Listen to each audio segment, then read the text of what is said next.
The third commitment is I will restore fiscal discipline and cut wasteful Washington spending.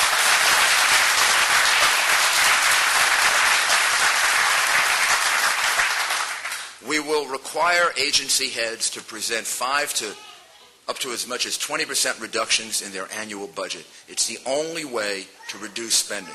The only way to reduce spending is from the top, to put an imposition on the agency heads to reduce government. We will specifically retire 20% at least of the federal civilian workforce. 42% of the federal civilian workforce comes up for retirement over the next 8 to 10 years. It's our commitment that we will replace only half of them. The others, their positions will be done by technology, by asking people to be more productive. We'll do the same thing for government that has to be done for business. We'll appropriately downsize.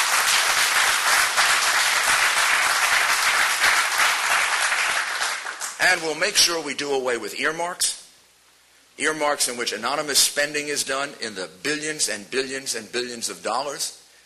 And we'll do away with this notion that you can't look at spending, all this non-discretionary spending.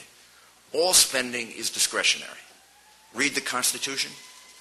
Congress has to appropriate it. The President has to sign it. All spending is discretionary, and it has to be looked at from the point of view of, can we afford it now?